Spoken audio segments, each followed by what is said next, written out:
Welcome back students to part 5 of our explanations of chapter 2 fractions and decimals. Today we will be learning a very important concept of multiplication of fractions.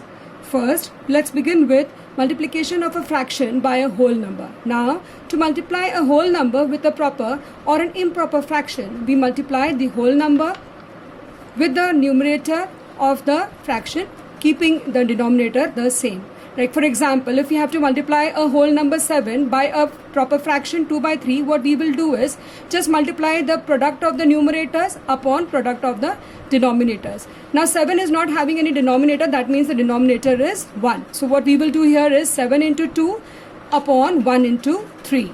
So your answer is 14 by 3, right?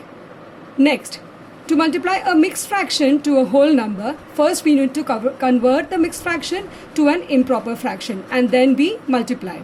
So your mixed fraction given to you is 1 3 by 4. Your example is 5 multiplied by 1 3 by 4. Your first step will be to convert 1 3 by 4 into an improper fraction. 4 ones are 4 plus 3 will give you 7. So your improper fraction will be 7 by 4. So your next step is 5 into 7 by 4. So 5 into 7 upon 1 by 4. Your answer will be 35 upon 4. Now here, since you have got an improper fraction, you will further divide it and get a mixed fraction as your answer. So your answer will be 8 3 by 4. Next, multiplication of a fraction by a fraction. So this is again a very important thing. Here what you have to do is to find out the product of two fractions, what you will do is product of the numerators upon product of the denominators.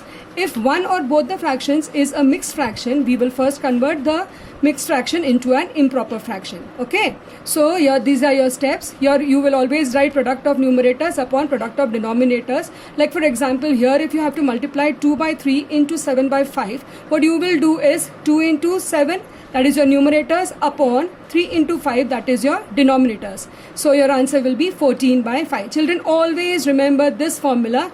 To find out the product of two fractions, you always have to take product of numerators upon product of denominators. You never have to find out the LCM of the denominators. Children, the LCM of the denominators has to be found out only and only in the case of addition and subtraction of fractions that you have learned in the earlier videos. Okay? These are some problems related to this. So the first problem here is, what does this drawing represent? So here you can see some shaded parts here. Out of the total in this drawing, there are 3 circles. You can see 1, 2 and 3 circles, and each circle is divided into 3 equal parts. 1, 2, 3, 1, 2, 3, 1, 2, 3. Where you can see that 2 parts are shaded in each of the circle here. So now there are 3 circles. So the total shaded portion will be 3 circles. That is 3 into 2 by 3. So your answer will be this 3 will get cut and your answer will be 2. Fine. So in other words, you can say that if the total shaded portions are put together, 2 complete circles can be obtained. Next problem is, you will get such questions in your exams also. So here it is, 1 to find out half of 24. So again here of always means multiply. So what you will do is half multiply by 24. So 1 into 24, that is the product of the numerators upon the denominator 2. Here you will get 24 by 2. Your answer will be 2 ones are 2, 2 12s are 24. So your answer is 12.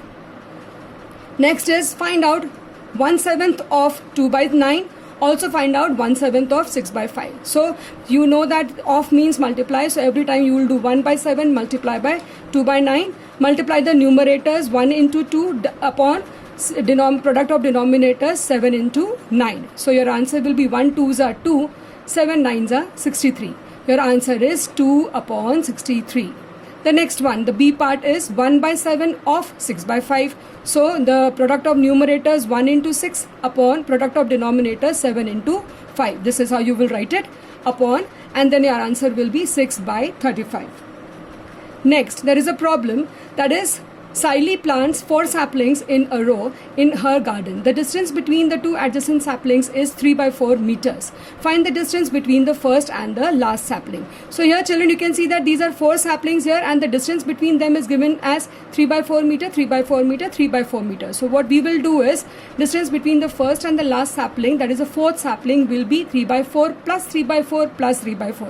Now you always know that the same numbers, when you are adding them, you can also write it as multiplication. That is the total distance will be 3 into 3 by 4, because 3 times we are adding 3 by 4, right? So 3 into 3 by 4 will give you 3 3s are 9 upon the common denominator 4, right? So hence the total distance between the first and the last sapling is 9 by 4 meters. Here is your exercise 2.2, which I want you to solve in your registers after writing down all the examples also of the which we have discussed today. Once you have done, try to solve out these questions. We will discuss the answers in the next video. Till then, children, thank you. Have a nice day.